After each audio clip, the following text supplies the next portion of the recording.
नमस्कार, स्वागत है आप सभी का हमारी बेहद खास पेशकश जिसको हम कहते हैं योर स्टॉक। मैं हूं आपके साथ कविता थपलियाल, मेरे साथ मेरे सहयोगी प्रशांत पांडे भी मौजूद है। प्रशांत, हफ्ते का पहला कारोबारी दिन, बाजार की शुरुआत हमने दमदार होती हुई देखी, लेकिन तेजी को बाजार पचा नहीं पाया, टिक नहीं रहा उस लेवल्स पर। हालांकि बैंक निफ्टी है जहां पर हम तेजी देख रहे हैं। Broader indexes, mid cap small cap में हम देख रहे हैं आज के सत्र में कमजोरी ज्यादा दिखाई दे रही है। लेकिन प्रशांत, यहां पर आगाज ऐसा हुआ है, लेकिन जैसा हमने पिछला हफ्ता देखा बाजार का, हो सकता है कि इसी तरह उतार चढ़ाव वाला सेशन हो भी या ना हो। फिलहाल देखते हैं क्या मोमेंटम बाजार में बन रहा है। एक चेक लेते हैं बाजार का, उसके बाद आपको बताते हैं कि हमारे एक्सपर्ट्स की क्या राय है। लेकिन उससे पहले, क्योंकि अगर आप अभी अभी हमारे साथ जुड़े हुए हैं तो योर स्टॉक में हम करते क्या है, जैसा कि नाम है इस शो का, हम आपके स्टॉक स्पेसिफिक सवालों के जवाब देते हैं क्योंकि हमारे साथ एक्सपर्ट्स होते हैं, वो आपकी स्टॉक खरीदारी पर आपको राय देते हैं, जिसके लिए आपको अपने सवाल हमसे पूछने हैं। कैसे पूछेंगे? व्हाट्सएप कर सकते हैं, नंबर स्क्रीन पे फ्लैश हो रहा है। तमाम सोशल मीडिया प्लेटफॉर्म्स पर हम लाइव होते हैं, साथ ही यूट्यूब पर, क्योंकि आप बहुत हमें देखते हैं हमारे दर्शक, तो आप सबसे गुजारिश है कि अपने सवाल क्लियरली स्टॉक प्राइस से लेके कितना आपको होल्ड करना है, वो तमाम सवाल आप कमेंट बॉक्स में डाल दीजिए यूट्यूब के। आपके सवालों को हम शो में शामिल करेंगे। व्हाट्सएप नंबर भी है जो आप नोट डाउन कर सकते हैं। बाजार का एक चेक लेती हूं, उसके बाद हमारे आज के मेहमानों से आपका राब्ता कराऊंगी। हमारे साथ फिलहाल अभी जो बाजार हमें दिखाई दे रहा है सपाट, लेकिन निफ्टी आप देखिए 22,490 के लेवल्स, और सेंसेक्स में हालांकि हरे निशान में हम 250 अंकों की तेजी देख रहे हैं, लेकिन बैंक निफ्टी में भी हम कमोबेश उतनी ही तेजी के साथ फिलहाल 49,150 के पार कारोबार होता हुआ देख रहे हैं। लेकिन अगर आप बाजार की अंडरटोन समझना चाहें तो जरूर एडवांस डिक्लाइन रेशियो को देखिए, जहां पर 1669 डिक्लाइंस का आंकड़ा सामने आ रहा है, और 662 आप देख सकते हैं जहां पर खरीदारी हो रही है। तो ओवरऑल क्योंकि ब्रॉडर इंडेक्सेस में हम देख रहे हैं कमजोरी ज्यादा है, और इसीलिए बाजार में हमें फिलहाल थोड़ा सा ज्यादा कमजोरी का सेशन दिखाई दे रहा है। हमारे साथ खास मेहमान भी जुड़ गए हैं, एंजल वन के राजेश भोसले, एसएमसी ग्लोबल के सौरभ जैन। आप दोनों का स्वागत है इस खास पेशकश में। और सौरभ, लग रहा था कि बाजार काफी फैक्टर्स पर यहां पर रिएक्ट करेगा, जो जॉब का डेटा आया था यूएस की तरफ से भी, और लग रहा था कि बाजार में शायद इसका एक मोमेंटम बनता हुआ दिखाई देगा, लेकिन शायद वो हो नहीं पाया। शुरुआत हमने देखा मजबूती के साथ हुई, लेकिन अब बाजार टिकता हुआ दिखाई नहीं दे रहा है। नमस्कार जी। देखिए, कई दिनों से बाजार में कई चिंताएं बनी हुई है, जैसे कि पहले जो यूएस में इंटरेस्ट रेट कट था वो फैक्टरिंग मार्केट ने किया, फिर ऐसा लगा कि वो डिले हो जाएगा, और अभी भी जिस तरह से मिक्स डेटा आ रहा है तो ऐसा संभव है कि 1 या 2 मुश्किल से कट आएंगे, वो भी जून जुलाई में कट संभव नहीं है। दूसरा, मिडल ईस्ट की भी टेंशन चल रही है, इराक ईरान का जो लग रहा है कि एस्केलेट हो सकता है, क्रूड ऊपर जा रहा है, यहाँ पर भी वैल्यूएशन थोड़े से ऊपर ही है। अगर आप देखेंगे पिछले 6 महीनों में बाजार तकरीबन 20-25% जो हमारे मेन इंडाइसिस है वो ऊपर की तरफ चल चुके हैं, small cap mid cap high बना रहा है, और यहाँ पर जब जो इलेक्शन में वोटिंग हो रही है वहां पर वोटिंग भी टर्नआउट कम हो रहा है। तो मैं समझता हूँ कि बाजार को कुछ करेक्शंस और कुछ कंसोलिडेशन की जरूरत है, इसीलिए शायद बाजार ऊपर के स्तरों से थोड़ा सा नीचे की तरफ प्रेशर अभी हम कुछ दिन से देख रहे हैं, और मैं समझता हूँ कि इसी तरह से कुछ चलन रहेगा आने वाले दिनों के लिए, और हो सकता है बाजार कुछ करेक्शन भी देखे। ठीक है, तो ये नजरिया HLV लिमिटेड पे इस वक्त मिलता हुआ। बढ़ते हैं आगे, राहुल वर्मा हैं और उनका सवाल व्हाट्सएप के जरिए हमारे पास आया है। सवाल टाटा पावर पे है। काफी अच्छे लेवल पे राहुल ने टाटा पावर में एंट्री ली है, 321 रुपए की इनकी खरीद है, अच्छा खासा मुनाफा इनको होता हुआ, और हम देख सकते हैं कि लंबे समय से ये स्टॉक में बने हुए हैं। जिन स्तरों पे इनकी बाइंग है वहां से एक अच्छी रैली स्टॉक ने दिखाई है। हालांकि आज हम देख रहे हैं कि दबाव है, पिछले दिनों भी थोड़ा हमने दबाव देखा था, लेकिन चूंकि बहुत ही सेफ लेवल पे इनकी बाइंग है, तो टाटा पावर जो कि क्वालिटी स्टॉक है उसको लेकर तमाम अहम खबरें भी आ रही हैं जो हम आपके सामने फ्लैश कर रहे हैं। तो चलिए इस पर एक नजरिया लेते हैं। Saurabh ji, Tata power 321 in level पे खरीदारी है, 400 शेयर, क्या करना चाहिए? नमस्कार प्रशांत जी। देखिए, पावर सेक्टर एक बहुत अच्छा सेक्टर है, अगले 3-4-5 साल के लिए मुझे लगता है कि काफी स्ट्रॉन्ग फुटिंग पे सिर्फ टाटा पावर ही नहीं, कंपनी जैसे कि एनटीपीसी, एनएचपीसी, एसजेवी, ये भी काफी अच्छी लगती है। मैं समझता हूँ कि इन्होंने अच्छे स्तरों पे दिया है, लेकिन एक प्रॉफिट बुकिंग अगर ये चाहे तो 30-40% की जरूर कर सकते हैं, क्योंकि स्टॉक में वन साइड रैली हुई है, मार्केट भी बहुत अच्छा ऐसा लग रहा है कि यहाँ पर रुक रहा है, थोड़ा करेक्शन भी आ सकता है। करेक्शन पे दोबारा भी वापस टाटा पावर को दिया जा सकता है, अन्यथा अगर इन्होंने लंबे समय के लिए लिया है, 3-4 साल के लिए लिया है, तो बिल्कुल बनेगा। लंबा है तो आपको रुकने की ही सलाह दी जा रही है। झटपट आगे बढ़ेंगे और स्वागत है आपका। ब्रेक के बाद आप देखना शुरू कर चुके हैं शेयर बाजार सबका अधिकार, हमारी एक ऐसी मुहिम है जिसके जरिए हम आम निवेशकों से सीधे जुड़ते हैं और उनकी तमाम सवालों का जवाब एक्सपर्ट्स के नजरिए से देते हैं। हमारी कोशिश यही है कि छोटे शहरों के आम निवेशक का जो लगातार शेयर बाजार में इन्वेस्ट कर रहे हैं, लगातार अपने आप को बचत और निवेश के मामले में अपग्रेड करना चाहते हैं, उन्हें बेहतर तरीके से मार्गदर्शन दिया जाए। तो चलिए पहला सवाल हम यूट्यूब से शामिल करते हैं। रोहन जो हैं बिलासपुर हिमाचल प्रदेश से, और इनका सवाल है HUL पे 140 शेयर इनके पास हैं और 2240 के भाव पे इन्होंने लिया हुआ है। लॉन्ग टर्म का इनका नजरिया है HUL पर, 1 से 2 साल तक इसमें पैसा रख सकते हैं। सौरभ जी बताइए क्या करना चाहिए HUL में? 2240 की खरीद है और 1 से 2 साल का नजरिया। देखिए दिग्गज FMCG कंपनी है, लेकिन प्रॉब्लम ये है कि कई क्वार्टर्स में उनका ग्रोथ नहीं आ रहा है, ना वॉल्यूम ग्रोथ, ना टॉप लाइन, ना बॉटम लाइन ग्रोथ, और कई अगर आप पिछले 1-2 साल से देखेंगे तो स्टॉक भी अंडर परफॉर्म है। मैं समझता हूँ कि इतने बड़ी कंपनी के लिए कर पाना काम, अपने आप को बढ़ा पाना बिजनेस को, और जिस तरह का चैलेंजिंग एनवायरनमेंट चल रहा है रूरल की तरफ, वॉल्यूम ग्रोथ को लेकर प्राइस प्रेशर्स भी हैं, कंपटीशन भी है, तो काफी मुश्किल होगा। FMCG क्षेत्र में ही दूसरी जो कंपनी हमें अच्छी लगती है, जिसके अभी हाल ही में नतीजे आए हैं, वो डाबर। ये कंपनी अपनी रूरल रीच बढ़ा रही है। इन्होंने रूरल में जो वॉल्यूम ग्रोथ ज्यादा देखा, अर्बन के मुकाबले मार्जिन एक्सपेंशन भी देखने को मिला, प्रॉफिटेबिलिटी भी अच्छी आने की संभव है, आगे और बढ़ने की काफी संभावनाएं हैं। स्टॉक भी अभी नीचे पड़ा है। मैं समझता हूँ कि अगर आप इस पैसे को 1-2 साल के लिए अगर डाबर में शिफ्ट कर दे तो ज्यादा बेहतर हो, तो यहाँ से निकल जाए। तो आपको निकलने की सलाह फिलहाल यहाँ पर दी जा रही है। चलिए जयपुर से इतुश्री फोन लाइन पर है। नमस्कार। हाय, गुड मॉर्निंग।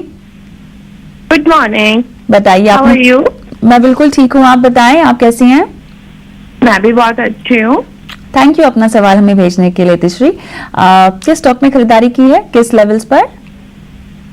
मैम मैंने यस बैंक की खरीदी थी, एंड जब वो बहुत ज्यादा पे था तब मैंने करी थी उसकी।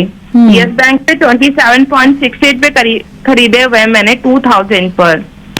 तो ये इतना लेवल आएगा क्या इसका, या मुझे बेचना सही रहेगा? ठीक है, बताते हैं। एक ही स्टॉक है? Yes ma'am. कोल इंडिया नहीं है? मैम वो मैंने सेल कर दिया था। अच्छा, चलिए ठीक है। कितना समय वैसे रुकना चाहेंगे यस बैंक में? मैम वैसे मैं ज्यादा टाइम नहीं रुकती हूँ, 1 से 2 दिन में ट्रेड कर देती हूँ, पर जब से मैंने लिया है तब से नीचे ही जा रहा है। तो मैं कितने टाइम तक रुकूं ताकि मेरे को इतना लॉस ना हो? क्या करते हो आप इतुश्री? मैं चार्टेड अकाउंटेंट हूँ। चलिए बढ़िया। तो आप ट्रेड भी करती हैं, इन्वेस्ट भी करती हैं? Yes ma'am. बहुत बढ़िया। सौरभ, यस बैंक 2768 के भाव पे उन्होंने लिया हुआ है और जब से खरीदा है तब से ये अटका हुआ सा महसूस कर रही हैं, बताएं। देखिए नतीजे बैंक के ठीक थे, लेकिन फिर भी मुझे ये उतना अच्छा बैंक नहीं लगता। बैंकिंग अगर क्षेत्र की बात की जाए, नंबर्स ठीक है, बैलेंस शीट उतनी अच्छी नहीं है जितना वैल्यूएशन पे भी चला गया है। मैं समझता हूँ कि समय इनको ज्यादा लग जाएगा इनका भाव देखने में, क्योंकि ओवरऑल भी बाजार थोड़े से नरम है। अगर बैंकिंग क्षेत्र में और भी कंपनियां ये देखना चाहती हैं तो मैं समझता हूँ ICICI बैंक, यूनियन बैंक और कैनरा बैंक भी अच्छे विकल्प साबित हो सकते। ठीक है, तो बहुत ज्यादा इस पर बुलिश नजरिया नहीं है इस वक्त सौरभ जी का, आपके सामने विकल्प भी उन्होंने रखे। ऑलराइट, चलिए सूरत से प्रवीण फोन लाइन पर है। नमस्कार प्रवीण। हाँ जी, क्या हालचाल सर? Fine ma'am. बताइए, आपने किस स्टॉक में खरीदारी कर रखी है? हाँ जी, EPL का मैंने एक भेजा था व्हाट्सएप आपको। ओके, और क्या भाव पे खरीदारी की है? 196 एवरेज है मेरा। एवरेज कितना है? 196। 196। ओके, कब तक रुकना चाहते हैं? 4 महीना 6 महीना चलता है। 4 महीना 6 महीना तक, चलिए ठीक है, बताते हैं क्या करना चाहिए। सौरभ, 196 पे EPL लिया हुआ है, ऑलमोस्ट एक महीने काफी रेंज बाउंड मूवमेंट इस स्टॉक की हमने देखी है। बताइए, ऊपरी स्तर के आगे ये बढ़ नहीं पा रहा है। देखिए, अगर आप पिछले 2-4 साल में देखेंगे तो ईपीएल स्टॉक ने कुछ खास नहीं किया है। रेवेन्यू पे दबाव है, कंपटीशन भी काफी आ गया है। हालांकि हमने देखा कि प्रॉफिटेबिलिटी में थोड़ा सा सुधार देखने को मिला है क्वार्टर ऑन क्वार्टर और ईयर ऑन ईयर। फिलहाल के लिए कि कॉन्ट्रेरियन बेट है, नीचे जाने के लिए बहुत ज्यादा कुछ है नहीं।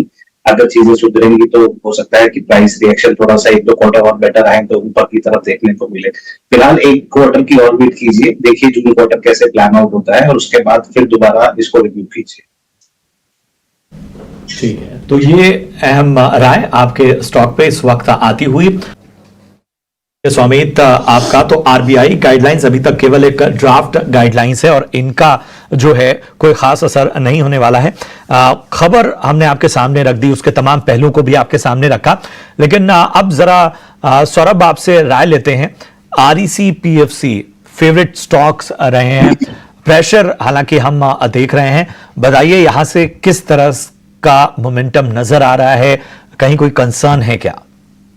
देखिए, ये जो खबर है ये मार्केट इसके लिए प्रिपेयर नहीं थी। गाइडलाइंस ये कहते हैं कि मार्च 2025 तक 2%, मार्च 2026 तक 3.5% और मार्च 2027 तक 5% प्रोविजनिंग करनी होगी। जितने भी प्रोजेक्ट जो चल रहे हैं, चाहे वो इंफ्रास्ट्रक्चर प्रोजेक्ट हो चाहे वो नॉन इंफ्रास्ट्रक्चर प्रोजेक्ट हो, इसका मतलब बाजार ने यही समझा कि इनको जो एडिशनल अगर प्रोविजनिंग करनी पड़ेगी तो इनके कॉस्ट ऑफ फंड्स बढ़ जाएंगे और प्रॉफिटेबिलिटी पे प्रेशर आएगा। मैं समझता हूँ कहीं ना कहीं ये स्वाभाविक भी है, क्योंकि जिस तरह का बैंकिंग सिस्टम में चल रहा है तो एक कंपटीशन की भावना है। तो हो सकता है कि उतना अगर हायर इंटरेस्ट इनके ऊपर कॉस्ट आती है तो क्लाइंट को पास ऑन ना कर पाए, क्योंकि बिजनेस की ग्रोथ को भी उनको ध्यान में रखना होगा।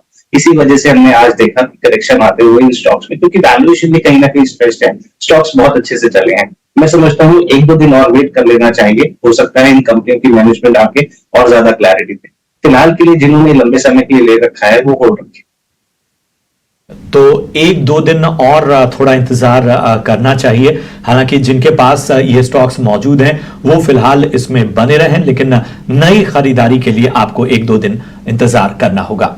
बढ़ते आगे, हिमांशु पंडित हमारे एक दर्शक जिन्होंने YouTube पर लाइव अपना सवाल पूछा है, रैमको सीमेंट पर राय जानना चाहते हैं। 805 रुपए की इनकी बाइंग है रैमको सीमेंट पे, और हालांकि इन्होंने चलिए नजरिया भी इन्होंने डाल दिया है रैमको सीमेंट में। 1 साल तक रैमको सीमेंट होल्ड कर सकते हैं। सौरभ जी बताइए क्या राय होगी रैमको सीमेंट में, और इनकी खरीद भाव जो है वो 805 का है, ऊपरी स्तरों पर खरीदारी है इनकी, 1 साल लेकिन बने रह सकते हैं। देखिए, जहां तक मुझे याद है कंपनी के नतीजे बहुत अच्छे आए थे मार्च क्वार्टर में। जैसे काफी कंपनियां स्ट्रगल कर रही थी तो इनके मार्जिन एक्सपेंशन और प्रॉफिटेबिलिटी अच्छी आई है। इनके भाव से तकरीबन 5% गिरते हैं। इनको ये देखना पड़ेगा कि ये जो सीजन होता है फर्स्ट क्वार्टर और second quarter, first quarter half monsoon, second quarter full monsoon, तो बहुत अच्छी एक्टिविटी नहीं रहती। तो इनका नजरिया, क्योंकि ये पहले ही बता चुके हैं 1-1.5 साल के लिए है, तो मैं समझता हूँ कि इलेक्शन के बाद जैसे ही मानसून के बाद चीजें और नॉर्मलाइज होंगी तो एक्टिविटी वापस बढ़ेगी और कंपनी का प्रदर्शन जो है वो बेहतर होगा। क्योंकि इन्होंने 1-1.5 साल बोल दिया है तो मैं समझता हूँ रखें। अगर फिर भी अगर आपने छोटी अवधि के लिए लिया है तो मैं समझता हूँ 3-4-5 महीने में, अगले आने कभी 2-4 महीने में आप और भी प्रेशर आता हुआ देख सकते हैं, क्योंकि ये सीजन लीन होता है सीमेंट का। फिलहाल के लिए 1 साल के लिए आप होल्ड रखें। साल का नजरिया है तो रैमको सीमेंट्स आपको होल्ड करने की सलाह दी जा रही है। ठीक है, तो ये नजरिया टाटा टेक पर इस वक्त आता हुआ। चलिए कुछ और सवालों को शामिल करते हैं। कुशाग्र सक्सेना का सवाल एचएएल पे नजरिया चाहते हैं। 3080 रुपए की इनकी बाइंग है और 1 से 2 साल तक एचएएल में बने रह सकते हैं। 3080 की इनकी बाइंग है, इनके भाव से ऊपर है। आज हालांकि भले ही हम दबाव देख रहे हैं लेकिन अच्छे स्तरों पे कुशाग्र ने इसमें एंट्री ली हुई है। अगले 1 से 2 साल का नजरिया है। सौरभ जी क्या राय होगी एचएएल पे? डिफेंस स्टोरी हमारे यहाँ पर काफी अच्छी चली है और एचएएल में भी बहुत अच्छे पिछले 2-3 साल में रिटर्न। देखने वाली बात यह है कि यहाँ पर थोड़ा वैल्यूएशन थोड़ा सा ऊपर है, तकरीबन 11 टाइम्स टू बुक वैल्यू पे चल रहा है, वो 40 टाइम्स टू मल्टीपल पे है। 3000 रुपए इन्होंने अच्छे भाव पे लिया है, तकरीबन इन्हें 30% का मुनाफा होता है।